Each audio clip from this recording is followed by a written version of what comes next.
जय श्री हरि नारायण। ओम नमो भगवते वासुदेवाय। परिवर्तनी एकादशी भाद्रपद शुक्ल पक्ष की एकादशी तिथि को परिवर्तनी एकादशी का व्रत रखा जाता है। इस एकादशी को पदा एकादशी, पार्श्व एकादशी और जयंती एकादशी और वामन एकादशी जैसे नामों से भी जाना जाता है। इस साल परिवर्तनी एकादशी का व्रत बुधवार 3 सितंबर 2025 को रखा जाएगा। मान्यता है कि भादो मास की परिवर्तनी एकादशी का व्रत पूजन करने से भक्तों को मोक्ष की प्राप्ति होती है। नमस्कार दोस्तों, आप सभी का बहुत बहुत स्वागत है हमारे YouTube चैनल गौरी कथा हब में। अगर आपको वीडियो पसंद आए तो प्लीज़ लाइक, कमेंट, शेयर और चैनल को सब्सक्राइब जरूर करें। इस बार भाद्र शुक्ल पक्ष की एकादशी 3 सितंबर 2025 सुबह 3:53 से शुरू होगी और 4 सितंबर सुबह 4:21 पर खत्म होगी। परिवर्तनी एकादशी का पूजा मुहूर्त सुबह 7:35 से सुबह 9:10 तक रहेगी। परिवर्तनी एकादशी का पारण टाइम 4 सितंबर दोपहर 1:30 बजे से शाम 4:07 तक रहेगा। परिवर्तनी एकादशी में वामन अवतार की पूजा की जाती है। परिवर्तनी एकादशी को लेकर ऐसी मान्यता है कि योग निद्रा के दौरान भगवान विष्णु इसी दिन करवट लेते हैं, इसलिए इसे परिवर्तनी एकादशी कहा जाता है। इस एकादशी में भगवान विष्णु ने वामन अवतार की पूजा का महत्व है। ब्रह्मा वैवर्त पुराण में धर्मराज युधिष्ठिर और भगवान श्री कृष्ण के बीच हुई बातचीत में परिवर्तनी एकादशी के महत्व के बारे में बताया गया है। यह व्रत सदियों से साधकों द्वारा किया जा रहा है। जो भक्त इस व्रत को श्रद्धा पूर्वक करते हैं और व्रत के सभी नियमों का पूर्ण रूप से पालन करते हैं, उन्हें अच्छे स्वास्थ्य, सुख, धन आदि की प्राप्ति होती है और अंत में भगवान विष्णु के चरणों में स्थान प्राप्त होता है। आइए जानते हैं परिवर्तनी एकादशी की पूजा विधि। परिवर्तनी एकादशी के दिन सुबह जल्दी उठकर स्नान आदि करके और हाथ में जल चावल लेकर व्रत का संकल्प लें। स्नान के बाद पूजा की तैयारी कर लें और शुभ मुहूर्त में पूजा करें। आप एकादशी की पूजा घर पर ही कर सकते हैं। सबसे पहले पूजा स्थल की सफाई करें। इसके बाद पूजा स्थल के पास गंगा जल छिड़ककर पवित्र करें। फिर एक चौकी की स्थापना करें। पूजा के पास भगवान विष्णु की प्रतिमा स्थापित करें। भगवान को तिलक लगाएं और फूल माला पहनाएं। इसके बाद घी का दीपक जलाएं। फिर भगवान को फल, फूल, तुलसी, भोग, नैवेद्य आदि अर्पित कर विधि विधान से पूजा पाठ करें। पूजा के दौरान ओम नमो भगवते वासुदेवाय नमो मंत्र का जाप करें। सभी सामग्री अर्पित करने के बाद हाथ में फूल, अक्षत लेकर परिवर्तनी एकादशी की व्रत कथा सुनें या पढ़ें। पूजा के आखिर में भगवान की आरती करें। पूरे दिन उपवास रखें या फलाहार करें। अगले दिन व्रत का पारण करें। जय श्री हरि नारायण।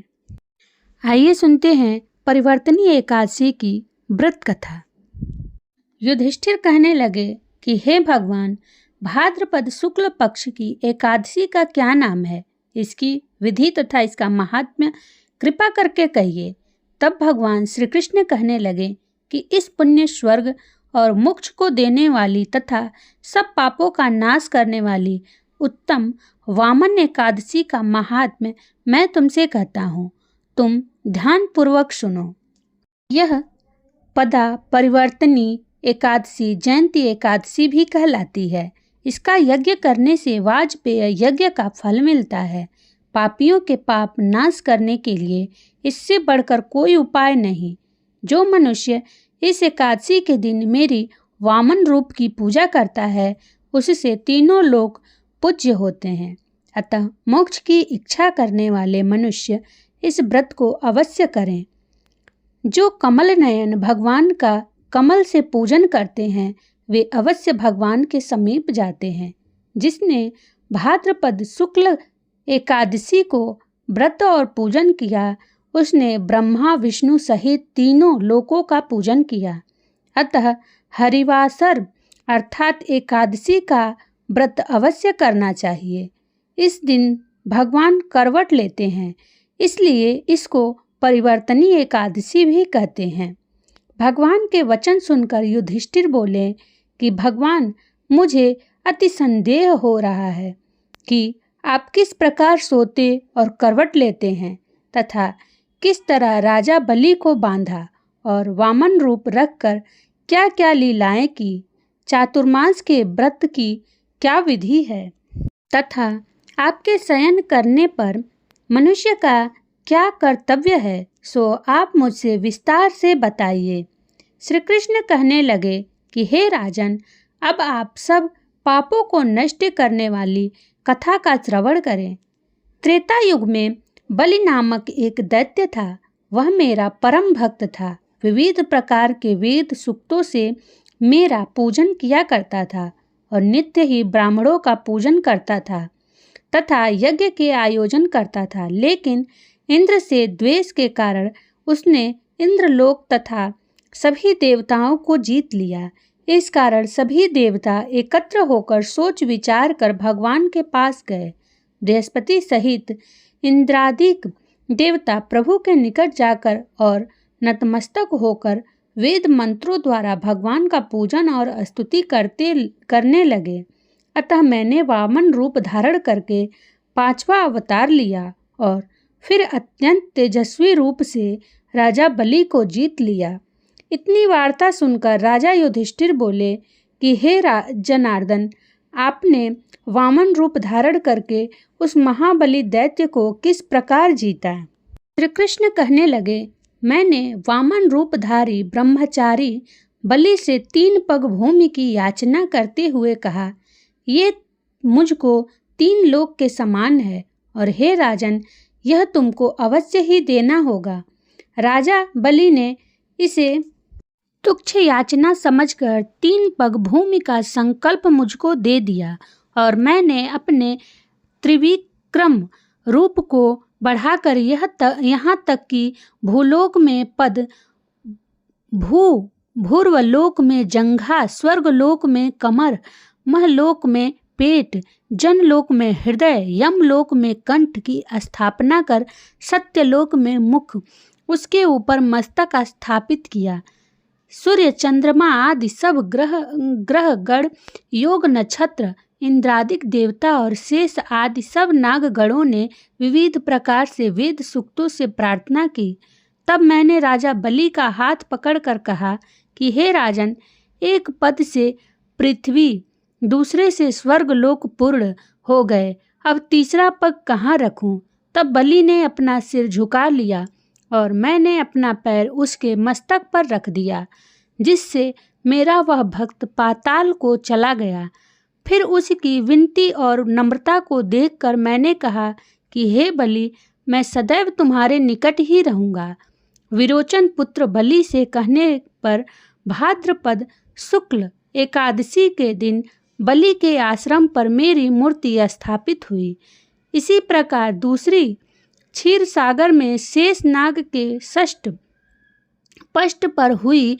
हे राजन, इस एकादशी को भगवान शयन करते हुए करवट लेते हैं, इसलिए तीनों लोकों के स्वामी भगवान विष्णु का उस दिन पूजन करना चाहिए।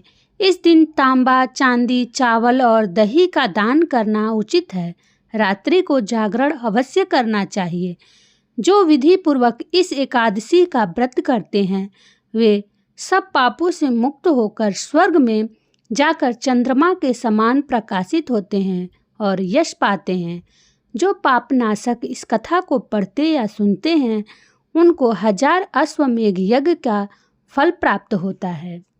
आइए सुनते हैं वामन अवतार की पौराणिक कथा। एक बार दैत्यराज बलि ने इंद्र को परास्त कर स्वर्ग पर अधिकार कर लिया। पराजित इंद्र की दयनीय स्थिति को देखकर उनकी मां अदिति बहुत दुखी हुई। उन्होंने अपने पुत्र के उद्धार के लिए विष्णु की आराधना की। इससे प्रसन्न होकर विष्णु प्रकट होकर बोले, हे देवी, चिंता मत करो, मैं तुम्हारे पुत्र के रूप में जन्म लेकर इंद्र को उसका खोया राज्य दिलाऊंगा। समय आने पर उन्होंने अदिति के गर्भ से वामन के रूप में अवतार लिया। उनके ब्रह्मचारी रूप को देखकर सभी देवता और ऋषि मुनि आनंदित हो उठे। एक दिन उन्हें पता चला कि राजा बलि स्वर्ग पर अस्थायी अधिकार जमाने के लिए अश्वमेध यज्ञ कर रहा है। यह जानकर वामन वहां पहुंचे। उनके तेज से यज्ञशाला प्रकाशित हो उठी। बलि ने उन्हें एक उत्तम आसन पर बिठाकर उनका सत्कार किया और अंत में उनसे भेंट मांगने के लिए कहा। इस पर वामन चुप रहे, लेकिन जब बलि उनके पीछे पड़ गया तो उन्होंने अपने कदमों के बराबर 3 पग भूमि भेंट में मांगी। बलि ने उनसे और अधिक मांगने को आग्रह किया, लेकिन वामन अपनी बात पर अड़े रहे। इस पर बलि ने हाथ में जल लेकर 3 पग भूमि देने का संकल्प ले लिया। संकल्प पूरा होते ही वामन का आकार बढ़ने लगा और वे वामन से विराट हो गए।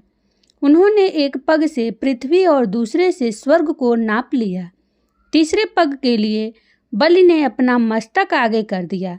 वह बोला, प्रभु संपत्ति का स्वामी संपत्ति से बड़ा होता है। तीसरा पग मेरे मस्तक पर रख दें। सब कुछ गंवा चुके बलि को अपने वचन से न फिरते देख वामन प्रसन्न हो गए। उन्होंने ऐसा ही किया और बाद में उसे पाताल का अधिपति बना दिया और देवताओं को उनके भय से मुक्ति दिलाई। जय श्री हरि नारायण।